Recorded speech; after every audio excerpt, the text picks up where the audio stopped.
नमस्कार, पांचजन्य के डिजिटल मंच पर आप सभी का एक बार फिर स्वागत है।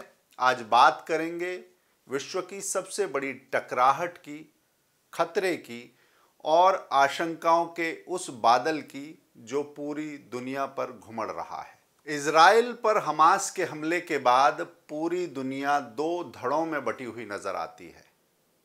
इजराइल से आई हुई तस्वीरों ने हर उस व्यक्ति को दहला दिया है, थर्रा दिया है जिसमें मानवता का एक अंश भी जीवित है। ऐसे समय में जब बात भारत और इजराइल के संबंधों की आती है तो ये जानना बहुत ज़रूरी है कि भारत और इजराइल एक दूसरे के और एक जैसे दर्द के सहभागी हैं। किंतु इजराइल पर हमास के आतंकी हमले के बाद विश्व भर में और भारत में भी जिस प्रकार के स्वर और विशेष समूहों की चुनिंदा किस्म की प्रतिक्रियाएं सामने आई हैं, वो प्रतिक्रियाएं मात्र नहीं हैं, वो एक चिंता पैदा करती हैं। हमने कम्युनिस्ट और लिबरल्स के आतंकी हमले का जश्न मनाने के दृश्य दुनिया के लगभग हर कोने से देखे हैं। निरीह और निर्दोष नागरिकों पर अत्यंत विभत्स ढंग से हमला करना, हत्याओं और तमाम तरह के अत्याचारों के अलावा शवों तक के साथ विभत्स प्रदर्शन करना, ये आखिर किस जश्न का आधार हो सकता है? कोई ऐसी कल्पना भी भला कैसे कर सकता है? यही कारण है कि जब इस्राएल ने जवाबी कार्रवाई शुरू की तो ऐसा पहली बार दुनिया में देखा गया कि विक्टिम कार्ड खेलने का पुराना हथकंडा इस बार विश्व में शायद किसी ने जरा भी गंभीरता से नहीं लिया। ये अवश्य कहा जाना चाहिए कि जो विभत्सता, नृशंसता और जानवरों से भी बदतर व्यवहार इस्राएल की महिलाओं और बच्चों के साथ किया गया, उसमें ऐसा कुछ भी नहीं था जो भारत ने बार बार और हाल के समय में कश्मीर में ना झेला हो। भारत ने जो झेला है उसका एक लंबा इतिहास है, लेकिन मौजूदा घटनाक्रम में शायद इससे भी बड़ी त्रासदी ये थी कि जिस तरह भारत तमाम अत्याचारों के बाद फिर धीरे धीरे अपनी सामान्य लय में लौट आता था, उसे भारत की स्वाभाविक कमजोरी ही मान लिया गया था। इजराइल की प्रतिक्रिया कुछ अलग दिखती है और यहाँ पर हमारे लिए सबक भी है। अब फिर बात उस घटनाक्रम की करें तो दुख की बात यह है कि भारत के इस दर्द को समझने की कोशिश न के बराबर की गई। किसी ने समझने की चेष्टा ही नहीं की कि भारत झेल क्या रहा है। अपनी बर्बरता और क्रूरता के लिए माफी मांगना तो दूर, एक वर्ग ऐसा देखने में आया है जो आज तक इसी प्रकार का घमंड करता है और घमंड का प्रदर्शन भी करता है। इस प्रकार के दंभ प्रदर्शन से घाव सूखते नहीं हैं, फिर से हरे हो जाते हैं, समाज बंट जाता है। एक उदाहरण की बात करूंगा।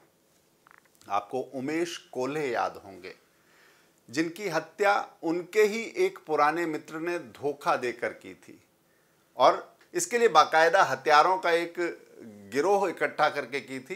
गौर कीजिए, उमेश की हत्या करने वाले भी इजराइल विरोधी और हमास के समर्थक ही थे। यानी ये हो सकता है कि ऐसी ही कट्टरता कहीं आपके पड़ोस में पल रही हो। इसे किसी तरह का तर्क देकर टालने या टरकाने की कोशिश करना बेकार होगा। खतरा वास्तविक है, आपके पड़ोस में, आपकी सोशल मीडिया वॉल पर है, इसे समझना होगा।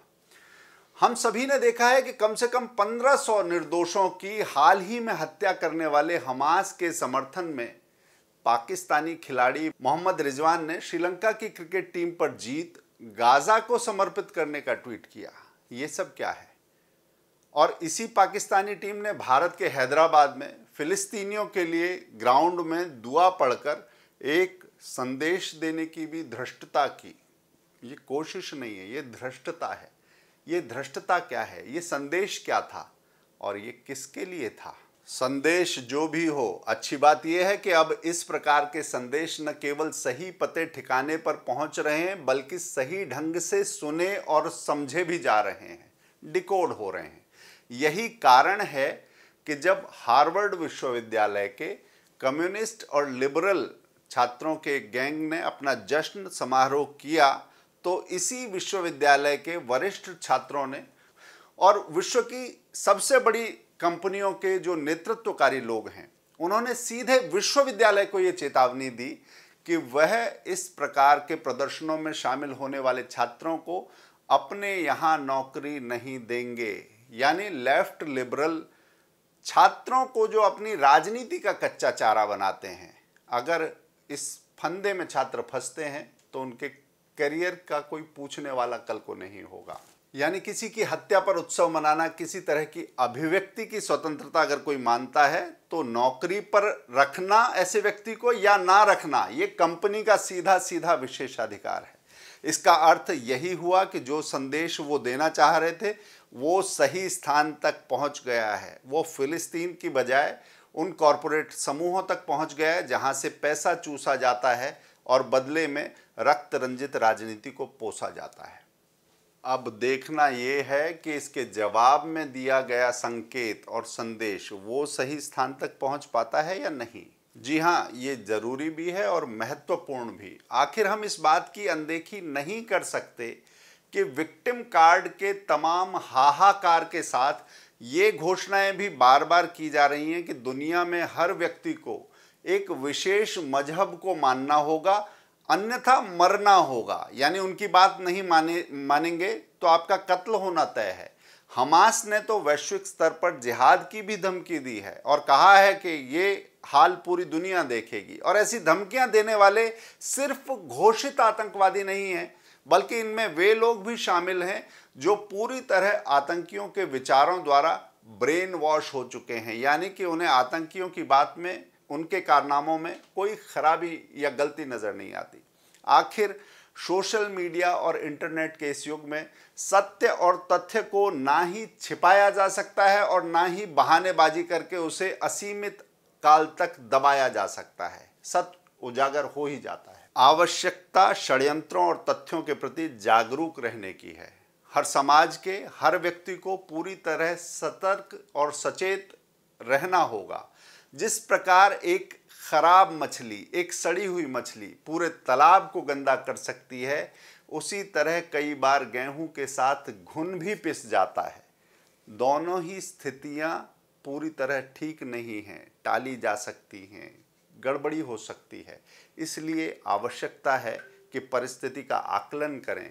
जो निर्दोष हैं उन पर इसका ताप ना जाए, और अगर आपके आसपास कोई कट्टरवाद को, आतंकवाद को पोषने का काम कर रहा है तो आपकी सतर्कता इस समाज को जगा सकती है, तंत्र को झकझोर सकती है।